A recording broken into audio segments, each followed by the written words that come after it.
So today I am going to start about Smith chart. Now this Smith chart was developed. This Smith chart was developed by Phillips H. Smith at Bell Laboratories. Now this Smith chart is also known as a transmission line calculator because it helps to calculate impedances very easily on from this chart. It is a graphical representation of reflection coefficient and impedances. Now what is the significance of this Smith chart? The basic idea, actually let us try to understand. Now we know that the reflection coefficient at the load end can be denoted by this relation ZR minus Z0 by ZR plus Z0, where ZR is the load impedance.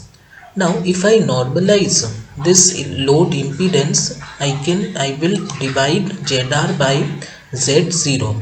So the reflection coefficient at the load end becomes ZR by Z0 plus minus 1 by ZR by Z0 plus 1. So like this I am getting the expression of the reflection coefficient. Now ZR by Z0 is a small z, that is normalized impedance. It can be written like this. Now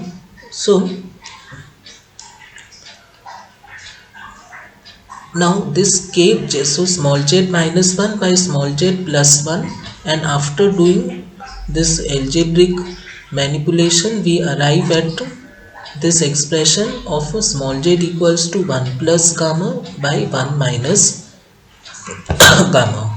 Now we have considered this to be the normalized load impedance, and so k is the reflection coefficient at the load end. Now at the same time what we can do is we can consider Z not only at load end, at any length of transmission line. That means if this is my ZL, then if I consider the load end, then it is the reflection coefficient at load end, and small z is Z by Z0 at load end. But this normalized impedance at load end, that is a special case. In general we can consider Z to be the normalized impedance at any plane along transmission line. So K will be reflection coefficient at that plane. In this way we can make it general also. And we are considering the line to be lossless. Okay, lossy we are not considering. Actually Smith chart does not take into account the lossy line. It is only for lossless line. Now Z is complex quantity. Reflection coefficient is also a complex quantity. So small z I can write as R plus Jx, and K as the real part and the imaginary part. Okay, here actually J will come, complex part and the imaginary part. So this, if I write here, if I substitute these two here, and if after doing little bit mathematics we arrive at this expression as R plus Jx. Actually this is normalized, and if I equate the real, if I equate the real and imaginary part, equating the real part on both sides, actually capital R plus Jx is written here, but it has to be understood that it is the normalized impedance. Generally we write with small r and small x. So equating the real parts on both sides, we get R as by this expression, and and the imaginary part, that is x, by this expression. So this real and imaginary can be written like this. Now this R, this after doing algebraic manipulation, we are getting by some readjustment, we will get the expression as this. Okay, this. Now, so what happens is, so this r by 1 plus r, this is the equation of a circle. Okay, so this is the equation of a circle. Now this equation, actually this capital R is the normalized R, so we can write small r also, that will give emphasis that it is normalized. So this is the equation of a circle. Now with center of constant r, it is a constant r circle, that means here only r is the parameter. So and the center of the circle is r by r plus 1 0 and 1 by r plus 1, and these circles have their centers on the positive kr is the real part, it will have its center on this.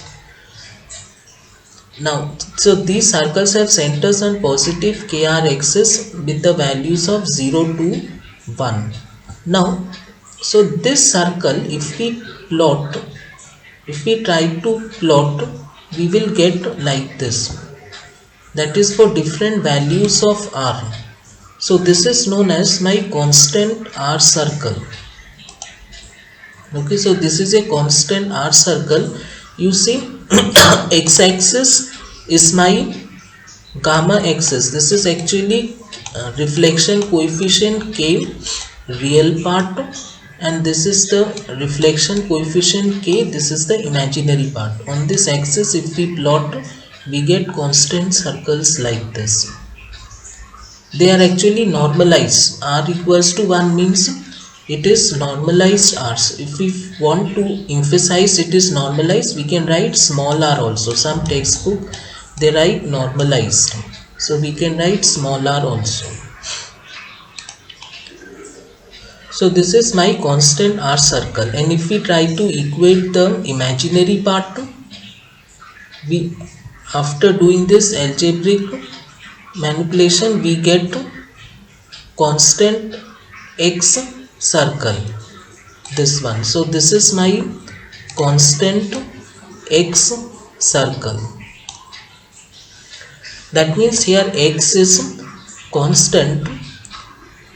Here x means normalized reactance, actually normalized. So we, if instead of writing capital X, we can write small x also. So this if we try to plot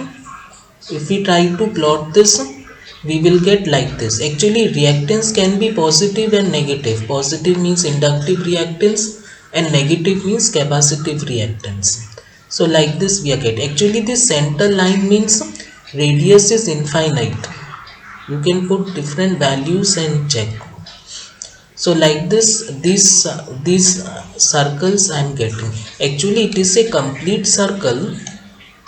We are drawing only a part of the circle to contain within this. This outermost is the r equal to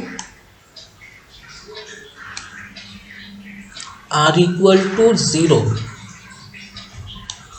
Okay, this one, this outermost part, actually if we see the different plot, r equal to 0.5, outermost is the r equal to 0.